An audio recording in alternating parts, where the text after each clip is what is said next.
It wasn't unusual for Layla to go off alone. She liked walks in the forest behind her grandmother's village, places where the path narrowed and the air felt still, untouched by cars or phone signals. It was quiet there, she'd said.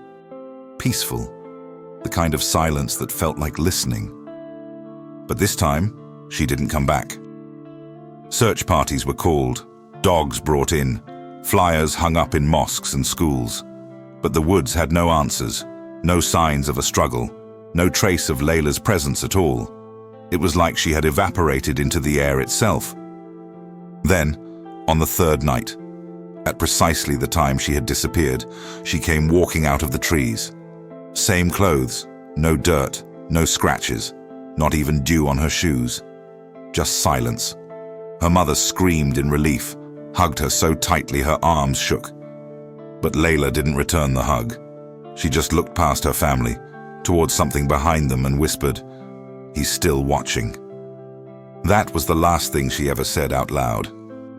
Doctors said trauma, police said fugue state, but none of it explained why every mirror in their home cracked in the same place the next morning, or why the family's cat refused to be in the same room as Layla, hissing and backing away whenever she entered. She didn't sleep anymore, not really. At night, her eyes would flicker under closed lids, scanning for something only she could see. Sometimes, she would stare at the walls and trace symbols onto the bedsheets with her fingers. And when asked where she'd been, she simply wrote one sentence in a shaking hand: "He followed me out." This isn't a ghost story. This isn't possession. This is something older. A breach between worlds. A binding that shouldn't have happened. Because the Jinn don't love like we do. They choose. And once they choose, they never let go. Welcome to Tales from the Forbidden Library, where ancient creatures don't haunt you, they claim you.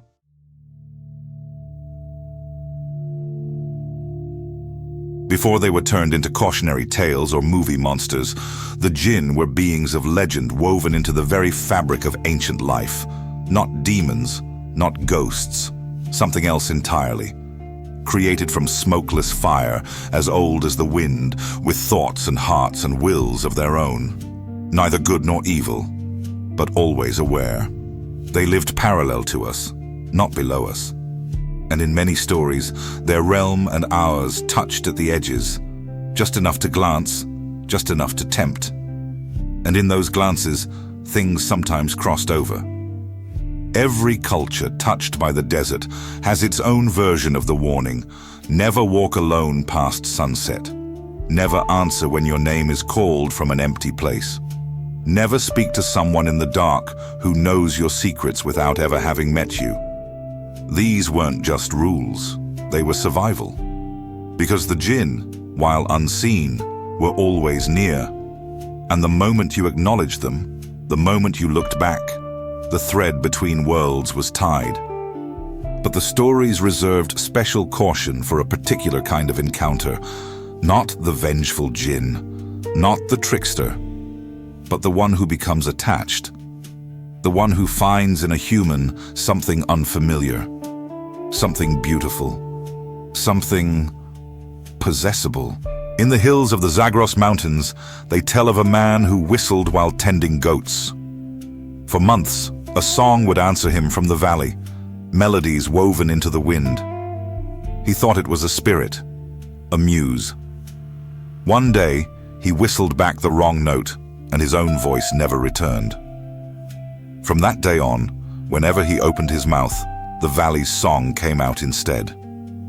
In the Bedouin camps, they speak of desert lovers who met in dreams, only to discover one of them was not entirely human.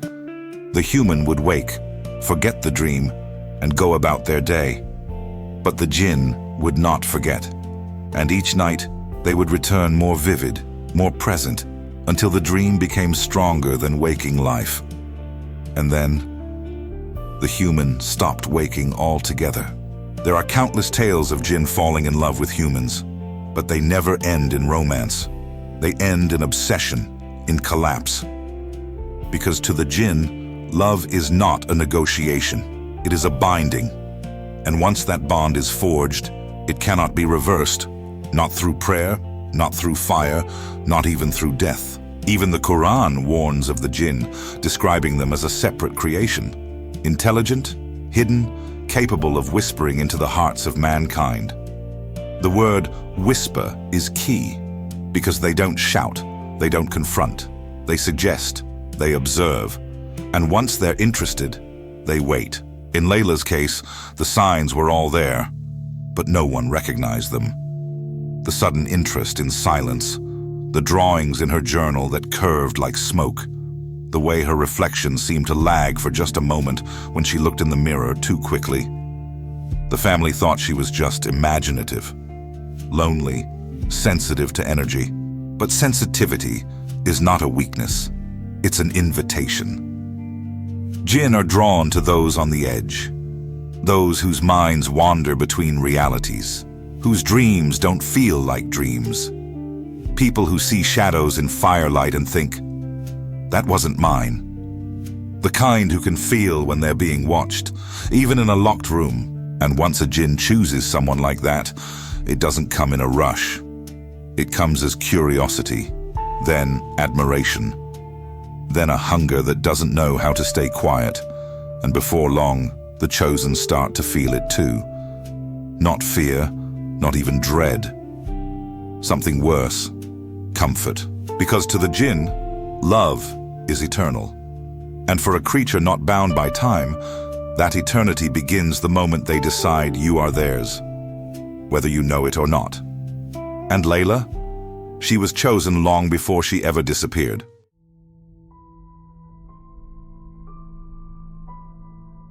Layla began to sense him long before she vanished. It wasn't like a haunting. There were no sudden chills, no flickering lights, no objects moving on their own. It was far more intimate than that. It began in her dreams, not nightmares. Those came later. These dreams were gentle, familiar. She'd find herself walking through places she'd never seen but somehow recognized. Desert towns with no roads, staircases that curved into the sky, rooms full of voices speaking a language she didn't understand but could feel deep in her chest. And in every dream, he was there, not always visible. Sometimes just a shape in the next room or a shadow leaning against a wall. Sometimes he would speak, but not in words. His voice was an emotion, a vibration, a hum beneath the silence that made her feel known, not just seen, understood. She told no one. Who could she tell? Who would believe her if she said she missed someone she'd never met? That when she woke up, her chest ached, not from fear, but from longing. It didn't feel dangerous. It felt like a connection she hadn't asked for, but couldn't stop craving. The strange thing was, her dreams began to bleed into the waking world. One morning, she looked in the mirror and noticed something odd. Her eyes looked slightly different. Not in color, not in shape, but in weight. As if something behind them had shifted. She chalked it up to sleep deprivation. But then, her bedroom began to feel colder than the rest of the house. Not freezing, just indifferent. Like the air no longer belonged to her alone. And then came the moments of silence. Not absence of noise, but the presence of stillness. A quiet so deep it made her ears ring. She'd be writing or brushing her hair, and suddenly everything would fall away. No cars, no birds, no wind.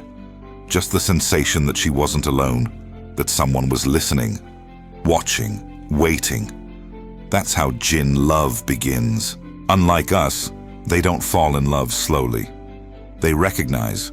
They see something in the soul of a human, a crack, a softness, a reflection of their own shapelessness, and they decide. And when they do, they don't introduce themselves. They mirror. They blend. They show up in ways that feel like coincidence. That warm feeling before sleep, them. The comfort you can't explain in a strange place, them.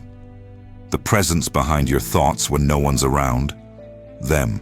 Layla was being courted, Not with roses or poems, but with presence, with attention that never turned away.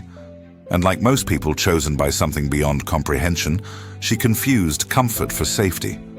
One night, in the dream, she asked him who he was, and for the first time, he replied with words.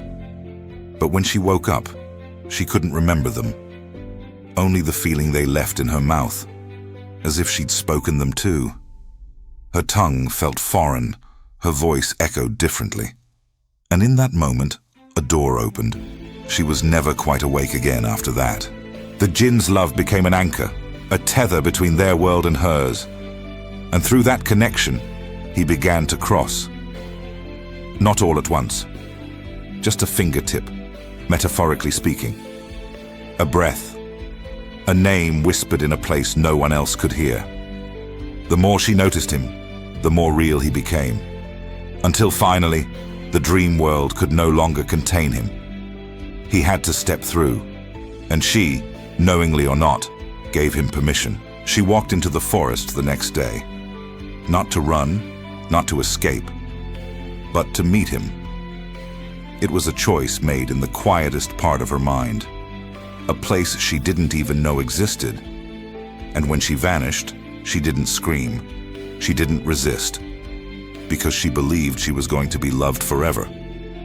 What she didn't know was this: when you are chosen by a Jinn, you don't get to choose back.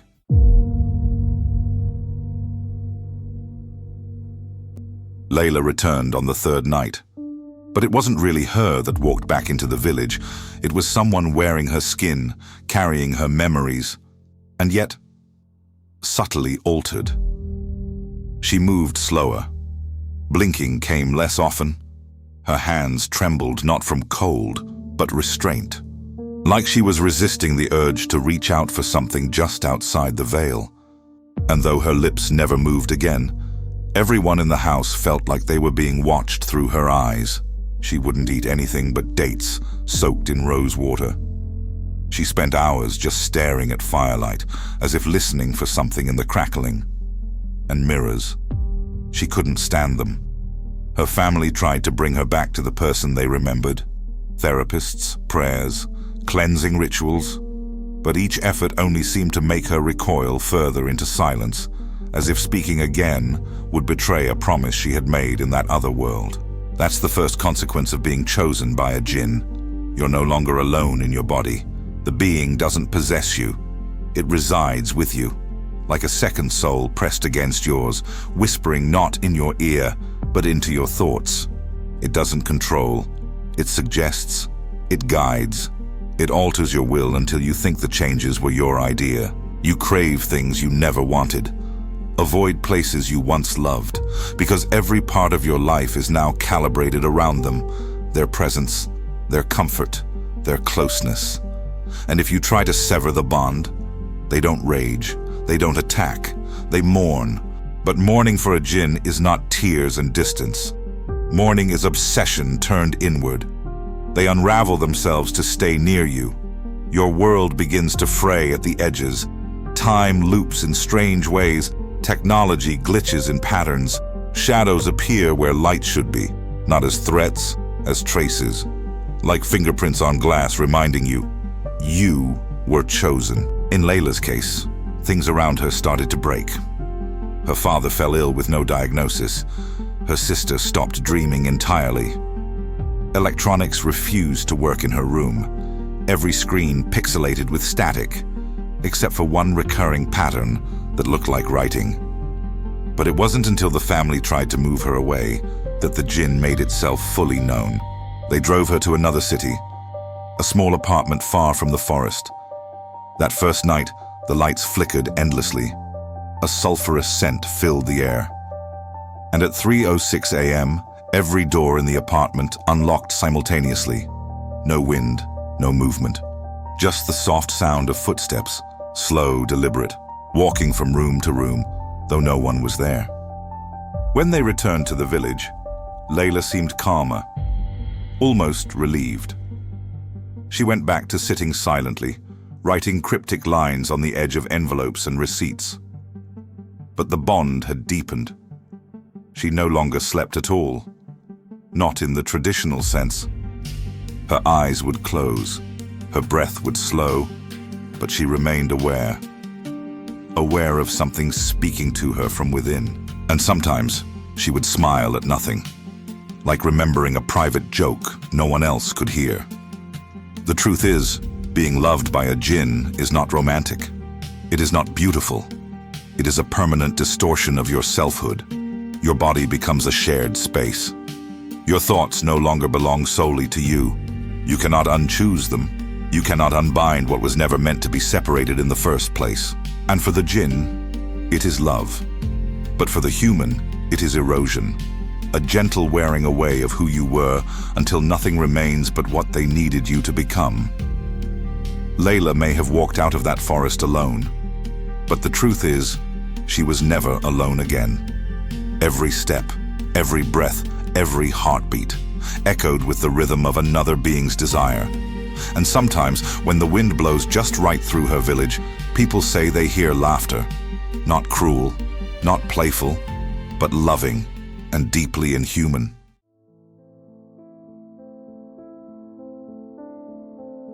Layla lives quietly now. She doesn't speak. She doesn't cry. She simply exists, like a page someone stopped writing on. Her family has adjusted in their own ways, avoiding questions, refusing to acknowledge the changes they can't explain. Sometimes, silence is easier than believing something ancient has entered your home. But there are still moments, small, flickering moments, where the veil thins. When Layla walks past mirrors, the reflections don't move with her. When she enters a room, candles gutter without wind. Once, her cousin found her drawing symbols in her sleep, letters he later saw etched into the soot of the fireplace the next morning. She has become a bridge, a living thread between two worlds that were never meant to entangle. And through her, he is still here. The man she met in her dreams, who never gave a name, who never asked for her heart, only her attention. He doesn't walk behind her. He doesn't hover above her.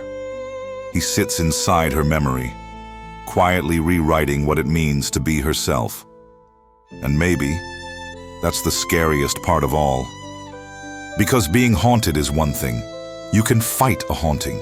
You can run from it. You can burn sage or salt the corners of your room. But love? You invite love in. You open your chest to it. You let it shape you. And when that love comes from something not bound by flesh, something not built to understand loss or boundaries or human decay, it doesn't leave scars. It leaves replacements. If you ever hear your name whispered while you're alone, don't answer. If someone appears in your dreams with no face but every feeling you've ever longed for, don't follow. And if something offers you love so deep it defies language, ask yourself, who's doing the choosing? Because jinn don't flirt, they don't seduce, they claim. And once they have, the only version of you that exists anymore is the one they wanted all along. If this story stirred something you felt before, like a dream you half remember, leave a comment. Like the video, subscribe to the channel, and share this with someone who sleeps with their window open. Because once they choose you, you don't get to choose back.